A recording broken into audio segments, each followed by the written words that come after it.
Tinawag na fake news ni Harry Roque ang pagkakaaresto kay Zaldico. Pero gate ng PNP, totoong nahuli na ang dating kongresista na natili pa umano sa Immigration Detention Facility sa Prague, Czech Republic si Zaldico. Ayon sa DILG, walang extradition treaty ang Pilipinas sa Czech Republic kaya hindi pa malinaw ang magiging proseso ng gobyerno para mapabalik siya sa bansa matapos maaresto dahil sa kakulangan ng travel documents. Pero ayon sa international law sa profession ng San Sebastian Graduate School of Law din na si Attorney Rodel Taton, posibleng ipa-deport si Zaldico dahil naaresto siya sa paglabag sa immigration law. Mas mabilis itong proseso na ito kasi nga ito ay administratibo lamang at hindi siya court-based na proseso. Kung walang extradition treaty, bilateral cooperation can really facilitate this deportation. Posible rin daw nakasuhan ng Czech Republic si Zaldico dahil sa illegal entry. Pero tumanggi munang magbigay ng komento ang legal counsel ni Zaldico. Ayon kay Attorney Roy Rondayin, wala pa silang kumpirmasyong nakukuha kaugnay ng pagkakaaresto sa dating kongresista. Si dating presidential spokesperson Harry Roque nga tinawag na fake news ang pagkakaaresto ni Zaldico. Wala raw Pilipino sa Prague sa mga oras na yon. Mali raw ang ipinapakalat ni Pangulong Bongbong Marcos. Pero mismong si PNP Chief General Jose Melencio Artatis, kinumpirma na ang pagkakaaresto kay Zaldico. Base raw yan sa mga natatanggap nilang impormasyon galing sa official channels. Hinahanda na rin daw ng PNP ang mga kailangan sa diplomatikong proseso para sa pagpapauwi kay Zaldico. Ang National Bureau of Investigation o NBI naman, nakaantabay na ring tumulong sakaling mailipat sa kustodya ng Pilipinas ang dating kongresista. Wait for the direction of the higher authorities. In this case, this will be DOJ, the Department of Foreign Affairs, and other agencies that will be tasked by the President too. Kung ano yung maging tasking sa amin ng DOJ or ng higher authorities, ang NBI naman will be always ready to respond to the call of duty. Matatandaang si Zaldico ay kabilang sa mga sinampahan ng kasong graft at malversation sa Sandigan Bayan, kaugnay ng umani 289 million pesos substandard na road bike project sa Oriental Mindoro. Ang naturang proyekto ay kinontrata sa Sunwest Incorporated na pagmamay-ari mismo ni Zaldico. Walang piyansa ang kasong malversation ay sinampa ng ombudsman kay Zaldico at gumugulong na ang pagdinig nito sa Sandigan Bayan 6th Division. Pero matatandaan ring dati na ring itinanggi ang mga paratang sa kanya. At sa ilang kababayan naman nating Pilipino na naghahanap ng pruweba sa pagkakaaresto kay Zaldico. Narito ang buong detalye. Panuurin, pakinggang mabuti at kayo na po ang bahalang umusga. Ngunit bago tayo magpatuloy, huwag kalimutang i-like, share, subscribe, and click the notification bell for more updates and for more upcoming videos. Maraming salamat! Mga kabunyog, mga kababayan, saan man pong panig kayo ng mundo, nasa Pilipinas man po kayo o nasa labas ng bansa? Anong oras man po sa inyo dyan ngayon, umaga man po, tanghali, hapon, gabi? Pinapanood man po ninyo ito ng live man po o replay? Mga kabunyog, mga kababayan, ang ating pong pagbati ng magandang araw, Pilipinas at mundo. Ayan, mga kabunyog, mga kababayan. Hindi natin alam to. Ano ba tong mga DDS na to? Si Harry Roque, pati si Malu Tiquia. Pati si Professor Malu Tiquia na political analyst daw yan. Parang naniniwala sila sa sinabi ni Roque na hindi raw totoong naaresto si Zaldico. Binibira nila ang Pangulong Marcos. Fake news daw ito, mga kabunyog. Ay, ano bang nangyayaring ano ba tong nangyayaring ito? Pero batiin ko muna si I Am Trustworthy, si Jack Rose Carlson, si Rocky Bagsik, kay Mary Cachula, kay Helen Lee, Erwin Varela, kay Erma S5Y, Rogelio Ventura, kay Matias Brabante, si Kabunyog Kuko Tams, si Grace Laurio, si Ray Bilanghel, Kabunyog Ray Bilanghel, magandang araw sa inyo. Gayon din si Benji Labura, nanonood sa atin sa ating attorney Ricky Tumutorgo YouTube channel. Kumusta po kayo dyan, Kabunyog Benji Labura sa Cebu? Kay Perfect Complex, kay Anton Aban, hello po sa inyo. Sa mga viewers ko rin sa Attorney Ricky Tumutorgo Facebook page. Batiin ko rin ang mga viewers natin sa Attorney Ricky Tumutorgo Facebook page natin. Mga kabunyog, ayan, bakit wala pa tong Ah, anyway, mamaya na lang. Ang hina ng Facebook, ang hina ng ng internet ko. O mga kabunyog, mga kababayan, ito nga, may mga kumakalat ngayon sa social media, fake news daw. Ha? Fake news daw ang ang ang balitang naaresto si Zaldico. Ano ba to? Ang promotor na naman na nagkakalat nito, mga DDS, sa pangunguna ni Harry Roque. Ayan, mga kabunyog, ipakita ko sa inyo. Yan. Tingnan nyo. Yan, sabi ni Harry Roque sa post niya, fake news alert. Saldi has not been arrested. No Filipino was apprehended in Prague. Bakit? Presidente pa ang nagkakalat. Yan, Yan, mga kabunyog, ang nila. Hindi lang si Harry Roque yan. Sinimulan ni Harry Roque yan, tapos kinakalat na. Ang matindi dito, kahit ang kilalang nagpapakilalang political analyst na si Malu Tiquia, ano rin yan, pro Duterte rin yan, professor yan, naniniwala din dito. Naniniwala din dito sa kumakalat na to. Ay, mga kabunyog, mga kababayan. Anyway, hindi natin alam kung saan ang gagaling yung ideya na yan ni Harry Roque na hindi daw totoo na naaresto si Saldico. Ano kasi ito, mga kabunyog? Totoo naman kasi na ang Czech authorities, Czech Republic authorities, silensyo sila sa pagkakaaresto ni Saldico. Wala, tahimik, walang official statement, walang confirmation, yung Czech authorities. Pero syempre, nakipag-coordinate na ang mga embassy officials natin. Syempre, meron tayong Philippine Embassy doon sa Prague. O ngayon, yung ating mga embassy officials sa Czech Republic, nakipag-coordinate na sa Czech authorities. Kumpirma na nila yan.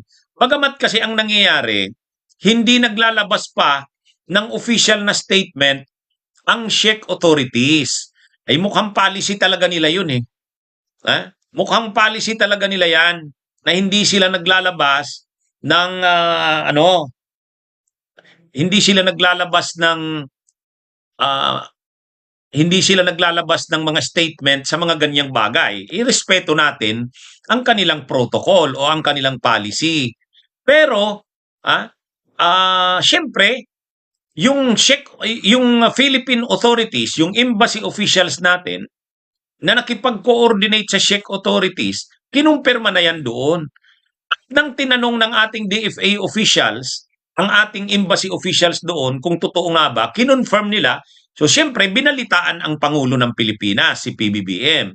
Kaya naman nakapagsabi ang Pangulo, si PBBM, ang Pangulong Marcos, na kumpirmado na nga. Ngayon, ang problema, si Pangulong Marcos pa lang ang nagkumpirmang arestado nga. Samantalang yung mga Czech authorities hindi pa naglalabas ng kanilang statement. Dito ngayon lumalabas yung pinapakalat ng mga DDS na fake news. O yan, pati itong kapartner ni itong DDS vlogger din na si Buljakan, si Maharlika ito eh. Sabi niya, breaking news. Breaking fake news si Marcos Jr. Hindi totoong nahuli ng Marcos Bangag Jr. admin si Saldico. O yan Ang nakakalungkot diyan, pati si Malu Tiquia, si Malu Tiquia. Professor ito na, siyempre, pag professor ka, professional. Hindi ka naman basta-basta magre-react ng hindi mo muna pinag-iisipan ang post mo. Ito, may post si Malu Tiquia. Sabi ni Malu Tiquia, mga kabunyog, tingnan nyo, sabi ni Malu Tiquia, been waiting on news wires, read the so-called arrest of Representative Saldico in Prague. Seems like only the leader made the pronouncement. Hopefully, it is not a device for narrative control because it does not look realistic. O yan, mayroon na namang mga ganyan, ano? O yan, mga kabunyog. Ha? Kinakalat na naman to ng mga DDS. Nagpakapakalat sila na nakakaduda daw yan. Wala pa naman daw sinabi ang mga Czech authorities na kumpirmado na naaresto nga si Saldico. Wala daw. Ang nagpalabas pa lang daw ng balitang ganyan ay si ang Pangulong Marcos. Kaya sabi nila fake news yan. Kaya kinakalat na ngayon yan ng mga DDS, fake news daw. Si Harry Roque, yun yung pasimuno niyan eh. O yan oh. Ang basihan lang naman nila, bakit sinasabi nilang fake news, wala pa daw confirmation ang Czech authorities. Wala pa daw official na statement ang Czech police. Kaya hindi pa raw yan kumpirmado. Yan yung kanilang Ang nag-anunsyo pa lang daw ay ang Pangulong Marcos. Kahit daw yung mga international news outlets, ang source ay si Pangulong Marcos. Ngayon, ano ba talagang totoo? Ganito mga kabunyog, mayroon tayong embassy doon sa Prague, sa Czech Republic. Ngayon, nang mabalita yan na naaresto si Saldico, pumunta ka agad doon sa Czech authorities ang embassy officials natin. Ay syempre, pagpunta nila doon, nakumpirma nila yan. Nakumpirma yan ng ating embassy officials. Tapos syempre, nag-report yung embassy officials natin sa DFA natin.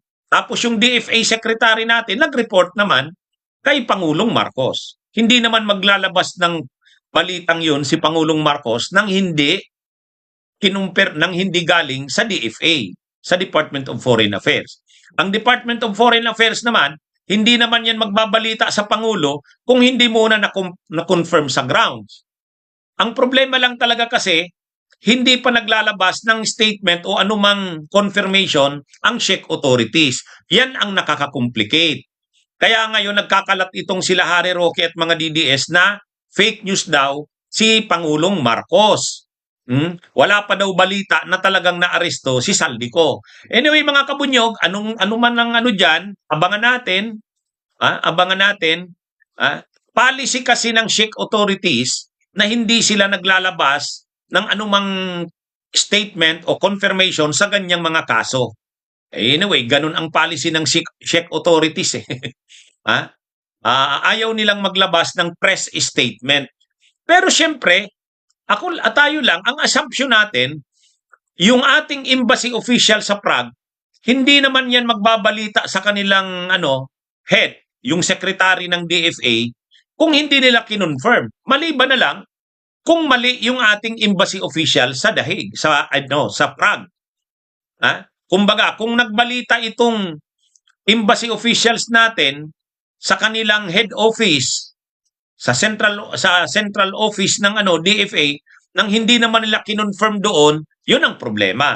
Pero i-assume natin, ang presumption natin, regular, ibig sabihin, ginawa ng ating embassy officials doon sa Prague ang kanilang confirmation sa balitang ito. Ibig sabihin, pumunta talaga sila doon sa Czech authorities, nakumpirma talaga nila na naaresto si Saldico.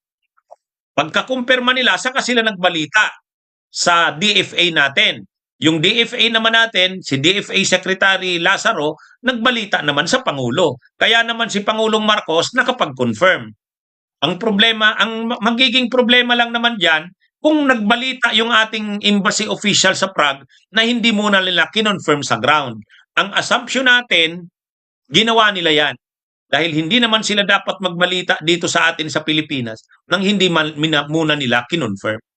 Anyway, pinapalaki na naman ng mga DDS na itong issue na to. Ang basis lang naman nila, hindi daw naglalabas pa ng statement ang Czech Republic authorities. Ang tangi pa lang daw nag-confirm na naaresto si Saldico ay ang Pangulo ng Pilipinas. Kaya yan na naman ang pinapalaki nila ngayon.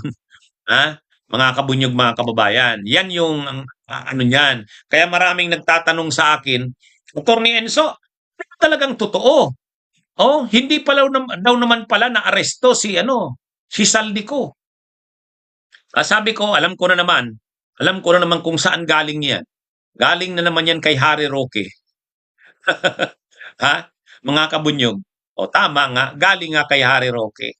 So ngayon, alam nyo, ang nakakatawa dito sa mga DDS na ito, ang nakakatawa dito sa mga DDS, dito sa nangyayaring ito kay Harry Roque, ang naratibo ng mga DDS dalawa.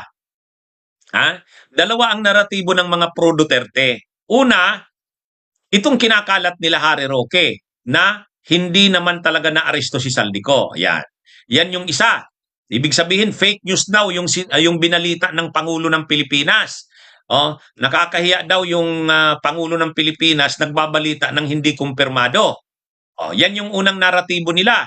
Ang isa pang naratibo nila, delikado daw ang lagay ni Saldico. Delikado. Posible raw itong patayin pagbalik ng Pilipinas. Yan. Mayroon naman silang mga post na ganyan. Halimbawa itong si Sasrugando Sasot. Sabi nito ni Sasrugando Sasot, ang tanong ng bayan, kapag bumalik ba si Saldico ng Pilipinas, magiging airport kaya siya? Ayan. Anong ibig sabihin yan? Ay alam naman natin ang tinutukoy niyan si Ninoy Aquino. Ay di ba pagbalik ni Ninoy Aquino sa Pilipinas, pinapatay, inassassinate. O ngayon, pinangalan sa kanya yung airport, Ninoy Aquino Airport. Ganyan ang ibig sabihin niya nito ni Sasrugando Sasot. Ang sabi ni Sasrugando Sasot, DDS ito. DDS. Ang tanong daw ng bayan, kapag bumalik ba si Saldico ng Pilipinas, magiging airport kaya siya? Kaya may mga panawagan din ang mga DDS, protect Saldico. Yan, si Mike Defensor, ganun ang panawagan. At mayroon pang mga nagsasabi, Saldico, wag kang umuwi sa Pilipinas. Labanan mo. Kaya nga, kung pinapanawagan nila kay Saldico, gawin daw yung advice ni Roque. Yung advice ni Roque, mag-apply ng political asylum para hindi ma-deport. Ngayon mga kabunyog, ang nakakataka dito sa mga DDS na to, akala ko ba gusto nilang mapanagot ang lahat ng sangkot? Akala ko ba anti-corruption sila? Bakit ngayon, ang pinakamagaling na testigo na pwedeng kung talagang dapat mapanagot ang lahat ng sangkot ay itong si Saldico. Kasi siya ang pinakamaraming nalalaman. Bakit nila hahadlangan na mapabalik sa Pilipinas si Saldico? Bakit nila hahadlangan? Ito yung kung magko-cooperate si Saldico, malalaman na natin ang buong katotohanan.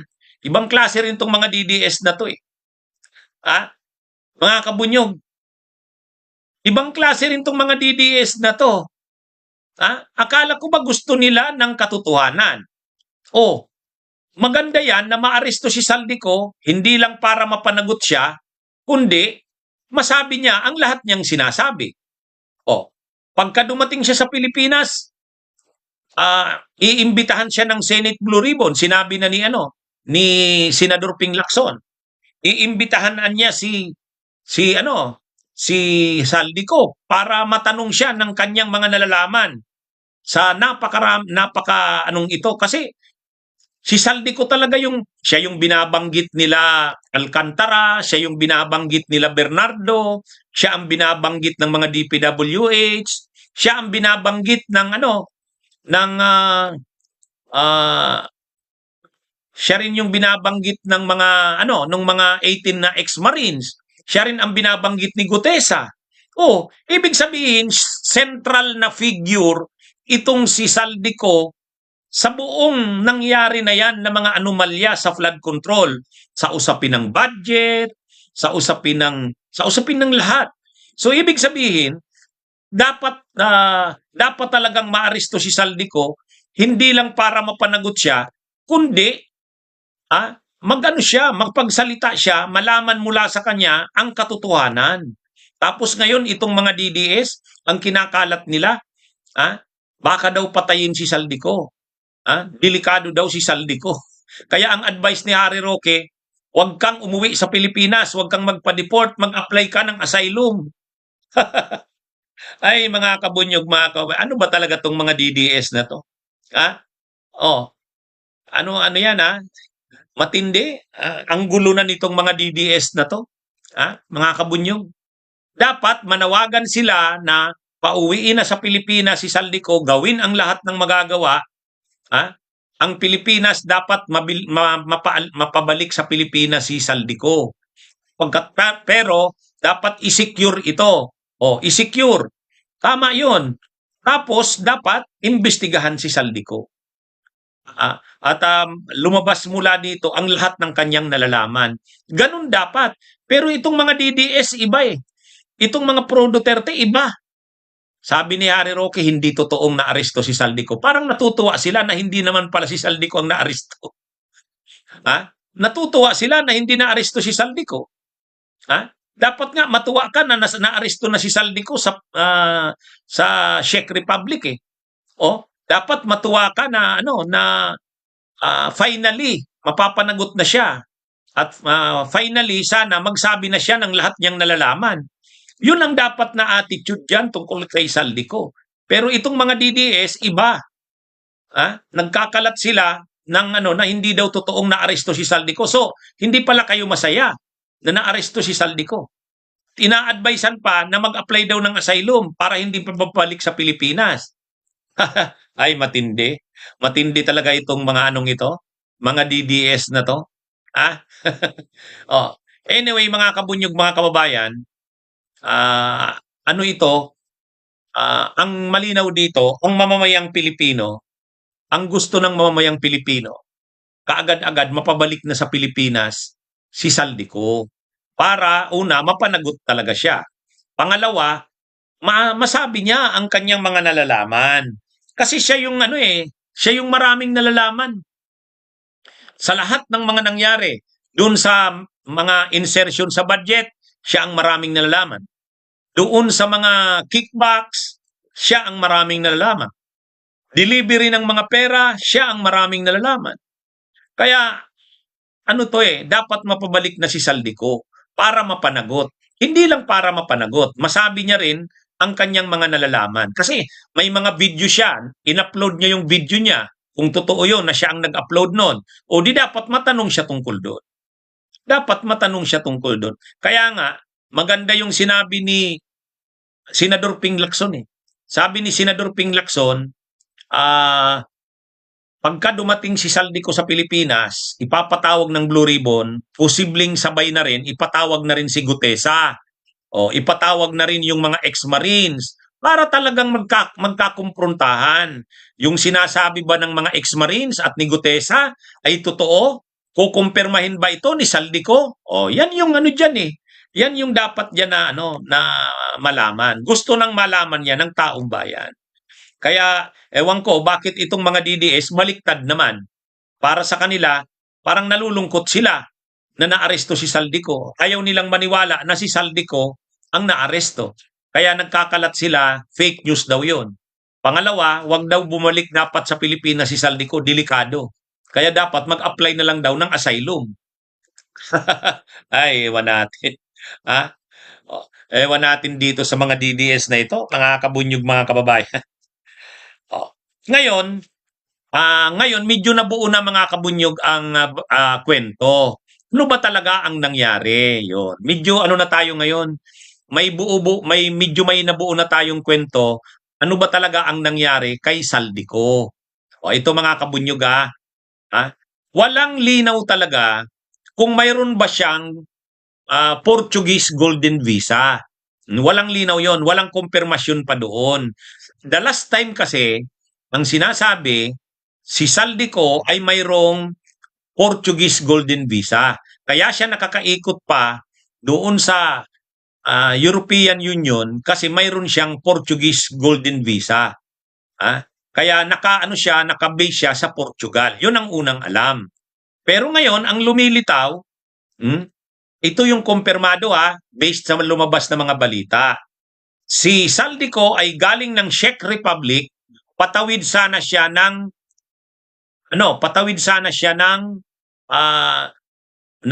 Germany. Ibig sabihin, magkaka-border lang kasi yan mga kabunyog.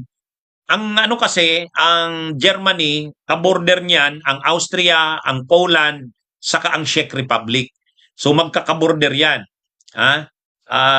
Magkaka-border. Land border lang yan. Parang sa atin, lang yan mga rehiyon lang yan. So ngayon, galing ng Czech Republic, papunta na siya ng Germany. Ibig sabihin, pagkagaling siguro ng Germany, pwedeng papunta na, pabalik ng Portugal. May private siyang car, private na sasakyan. Kung totoo, pagdating sa Europe, ang mga bansa doon, wala namang mga border patrol, mga border yung mga immigration, yung sa mga borders niyan, hindi naman chini-check diyan yung mga passports, hindi naman chini-check diyan yung mga visas. Wala. Ah, ah, nakabiyahe na ako ng Europe by car. Galing kami ng galing kami ng Austria, tapos tumawid kami ng Germany, 'yun. Tumawid kami ng Germany. Ah, 'yun? Tapos patawid na kami ng France, patawid na kami ng Belgium, Netherlands, by car lang kami. Hindi naman kami hindi naman sa bawat border ng bawat bansa, hindi naman nagche-check ng visa o ng passport. Kaya lang, ang paliwanag ngayon napanood ko, mayroon stricto daw ngayon ang Europe o yung European Union. Sa bawat border, nagche-check random lang, random. Parang yung matimingan, naalala ko noon, galing kami ng Austria, pagtawid din ng Germany talaga, na-check din kami random lang. Parang hindi naman lahat ng sakyan chini-check, kami na timingan. Pero dahil kumpleto naman kami ng mga kasamahan ko ng mga papeles, so pinatawid lang kami, madali lang naman. Saka border police lang, wala namang mga doon. Wala talagang immigration doon sa border. Ngayon, ang nangyari dito, parang na rin to, God works in mysterious ways. Bakit God works in mysterious ways? Una, random lang naman ang pag-check. O na-timingan si Saldico. Di ibig sabihin, sa lahat pa ba naman ng machi-check, na-check pa si Saldico. Pangalawa, walang dalang anumang papeles si Saldico. Siguro hindi niya na dinala yung passport niya kasi nga, canceled na yung passport niya eh. Canceled na eh. Pangalawa, yung visa niya naman na sinasabi, hindi naman kumpirmado. Kung mayroon nga ba siyang golden visa ng Portugal, hindi kumpirmado. Kung mayroon man siyang Portuguese visa, yung golden visa ng Portugal, bakit hindi niya nadala? O yun naman. Kaya parang ang nangyari dito, God works in mysterious ways nga eh. Kaya yan mga kabunyog, mga kababayan, ang nangyari dito, parang una, wala naman talagang regular na immigration controls sa mga border sa Europe. Walang ganyan kasi na yan European Union na yan. At iisang visa na yan, Schengen visa, at iisang currency na, euro, except Great Britain. Kasi may sariling visa yon at saka may sariling currency, yung pounds. Pero sa pabiyahe-biyahe ko ng Europe, na-check lang kailangan lang yung passport mo at saka visa mo pag magpi-plane ka o mag-ieroplano ka. Katulad nung galing kami ng Greece, nag-eroplano kami to Austria. O yun, kailangan ng doon. Kailangan talaga kasi sa airport yan. Pero kapag may land ka, lalo na't private car, yan, walang mga immigration diyan, patrols sa mga boundaries ng mga bansa. Except may mga bansa na mayroong random lang nagche-check. Naalala ko, chinek kami noon, galing kami ng Austria, papasok din ng Germany, na-check kami. O nga, na-check kami noon. Na-check kami ng Germany. So, stricto yung Germany. So, ang nangyari dito kay Saldico, na-check daw doon sa German border. Na-check daw doon sa Germany. Ibig sabihin, parang yung nangyari din sa amin, na-check din kami, Germany rin. Galing kaming Austria. Pero random din lang yon kasi yung mga nasa unahan naming sasakyan, hindi naman chine-check eh. Hindi naman tinipigil. Kami lang, na-timingan kami noon. Pero wala naman kaming problema. Dala namin ang mga papers. Itong si Saldico, nagkataon, walang dalang papers. Bakit kaya hindi siya nagdala ng paper? Siguro dahil mas problemado kasi canceled na. O baka wala naman talaga siyang Portuguese golden visa. Anyway, God works in mysterious ways. Kung totoo itong kwento na yan. Kasi ibig sabihin, sa lahat ba naman ng matatimingan ng random na check, siya pa. At wala siyang dalang papeles. Kaya ngayon, ang lumalabas, undocumented alien siya. Undocumented, mga kabunyog. So, ang nangyari dito, undocumented si Saldico. Kaya inaresto. Inaresto siya. Kaya lang, may policy ang Czech authorities na bawal maglabas ng mga information kapag mga ganyan. So, walang official statement ngayon ang Czech authorities. Pero ang ginawa ng Germany, nung German police, pagka-aresto sa kanya sa German border, pinabalik ng Czech Republic. Hindi pinapasok ng Germany.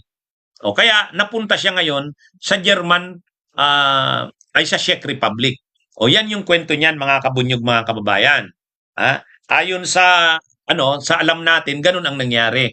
Bakit wala pa ring linalabas na confirmation ang Czech authorities? Ay mukhang policy nga nila. Kapag mga ganitong immigration matters, kasi immigration matters ito hindi sila naglalabas. Hindi sila naglalabas ng mga kabunyog. Hindi sila naglalabas ng information. Kaya naglalabas ngayon ang mga DDS, lalo na si Roque, ng post na fake news daw si Pangulong Marcos. Kasi siya pa lang naman daw ang nagbabalita na naaresto si Saldico. Ang Czech authorities hindi naman naglalabas ng confirmation. Ayun na nga. Ay ang policy nga ng Czech authorities, lalo immigration matters ito, may privacy. So hindi nila nilalabas. Pero hindi naman ibig sabihin na dahil hindi pa naglalabas, hindi totoo. Anyway, mga kabunyog, mga kababayan, yan yung sa tingin natin nangyari diyan. Ang tanong na ngayon, so ano nang mangyayari kay Saldico? Ma-deport kaya siya? Yan yung malaking tanong. Tapos, kung mag-apply kaya siya ng political asylum tulad ng ina-advise ni Harry Roque, mga DDS, ano kaya ito? Mapagbigyan kaya siya? Mga kabunyog, mga kababayan, ang problema kasi dito syempre, si Saldico, syempre mayaman yan, maraming pera yan. Gagamitin yan ang lahat ng legal na remedyo niya para hindi siya mapabalik sa Pilipinas. Maliban na lang kung nagbago na ng stand si Saldico. Parang pagod na rin siya, gusto niya na rin makauwi sa Pilipinas, kahit na makulong siya, harapin niya na lang, ayaw niya na nang nagtatago. Pagka ganon, ibig sabihin, hindi na siya lalaban. Hindi niya nakikwestiyonin ang deportation niya. Pagka ganyan, maganda. Kasi ibig sabihin, tanggap niya na. Kumbaga, tanggap niya na tanggap niya na ang nangyari sa kanya, pagod na rin siyang katatago, ayaw niya nang maging fugitive. Sana ganun. Pagka ganun ang ginawa niya, mapapadali na ang pag-deport sa kanya sa Pilipinas. Kasi ibig sabihin, sa part ng Czech authorities, wala nang oposisyon si Saldico na i-deport. I-deport. Pero, syempre, kung talagang ang stand pa rin ni Saldico ay ilalaban niya na wag siyang ma-deport pabalik ng Pilipinas, mag-hire siya ng mga lawyers. At kukuha siya ng mga batikang lawyers doon. Kahit gumastos siya ng malaki.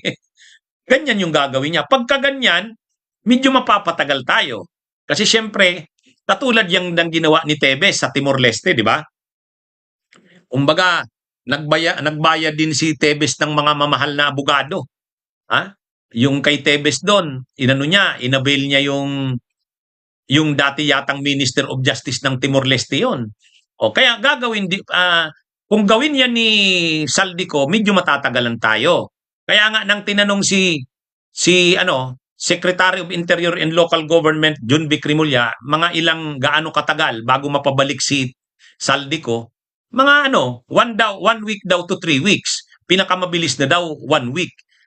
Kung matagal naman 3 weeks. Ngayon mga kabunyog, pwede ba siyang mag-apply ng political asylum? Yung ina-advise ni Harry Roque. Kasi yun ang advice ni Harry Roque. Sabi ni Harry Roque, kung may nanunood dito na may kontak kay Saldico, pakipaabot. Pareho kaming politically persecuted. Wow! Ha? Mga kabunyog, sabi ni Harry Roque, pakipaabot kay Saldico. Dahil pareho kaming politically persecuted, mag-apply din siya ng political asylum. Yan. Katulad daw ni Harry Roque. Sabi ni ano, ngayon ang tanong, pwede ba siyang mag-apply ng political asylum? Nakita naman natin yung nangyari kay Harry Roque, ang rule sa European Union, ang mag-a-apply ka ng political asylum doon sa bansa na una kang pumasok. Ha? Kumbaga, mag-a-apply ka ng political asylum sa bansa na una kang pumasok or yung nag-issue ng visa mo. Sa case ni Harry Roque, nag-apply siya sa Dahig, ay sa The Netherlands. Hindi siya pinagbigyan kasi nga hindi naman siya sa The Netherlands nag-unang pumasok. Kaya ang ginawa sa kanya ng The Netherlands, pinasa siya sa Austria. Kaya ngayon nasa Austria si Harry Roque. Nasa Austria siya. Kasi doon siya unang pumasok. Ay sa case ni Saldico, kung hindi naman siya sa Czech Republic unang pumasok, hindi siya pwedeng mag-apply ng visa ay ng political asylum sa Czech Republic. Yan yung ano dyan, mga kabunyog. Kaya problemado yan. Hindi naman siya unang pumasok sa Czech Republic. Bakit? Doon ba siya unang pumasok sa Czech Republic, itong si Saldico? Mukhang hindi. Mukhang bumisita lang yan, nagbabiyahe, parang nagbabakasyon sa Europe, patawid-tawid. O kaya lang doon siya na-aresto ngayon. So, hindi siya pwedeng mag-apply sa Czech Republic.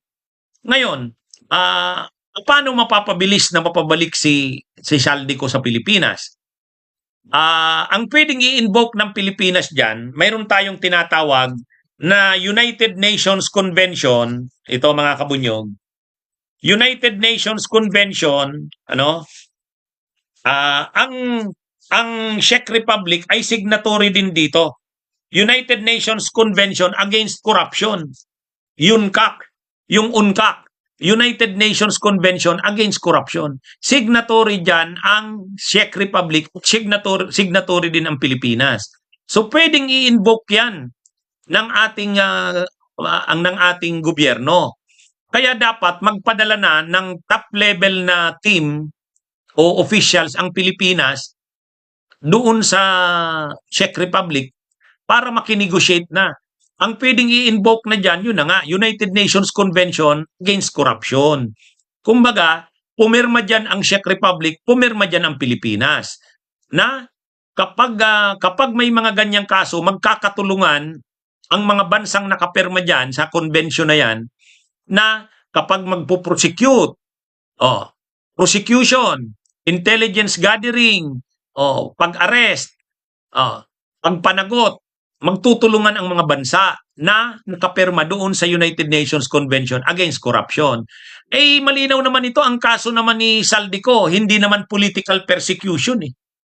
Ang kaso ni Saldico ay hindi tulad nila Juma Sison.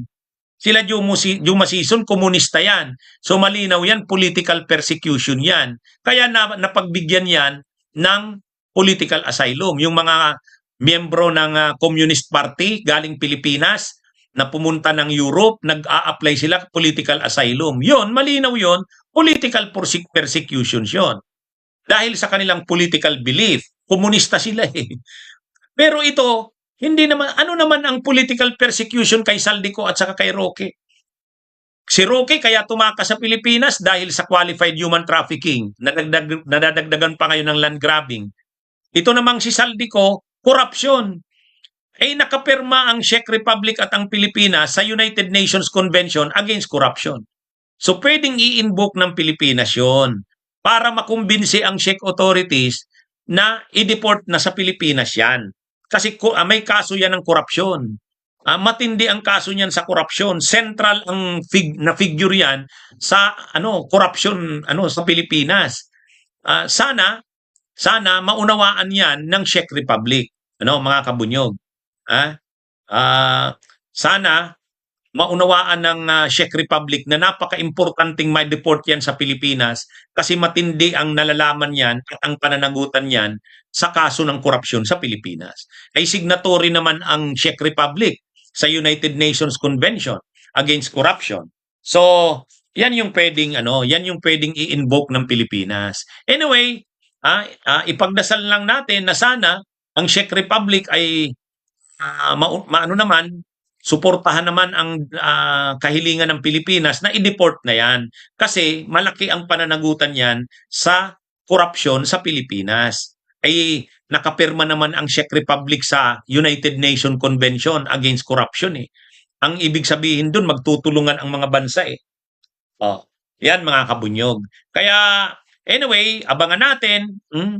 Sana makapabalik na sa Pilipinas kaagad-agad itong si Saldico. Ang ayaw lang naman yatang makabalik sa Pilipinas si Saldico. Itong mga DDS eh. Kaya hindi nga natin maintindihan itong mga DDS. Akala ko ba managot ang lahat ng sangkot? Akala ko ba anti-corruption sila? And yet parang hindi sila natutuwa na naaresto si Saldico eh. In denial sila eh. Mga kabunyog, ayaw nila. Sabi nila fake news daw. Fake news daw na naaresto si Saldico. Anyway, abangan natin ang mga susunod na developments nito. Ano man ang developments dito, ibabalita ko sa inyo. Okay? Okay mga kabunyog, mga kababayan, magandang araw sa inyong lahat. Mabuhay po tayo.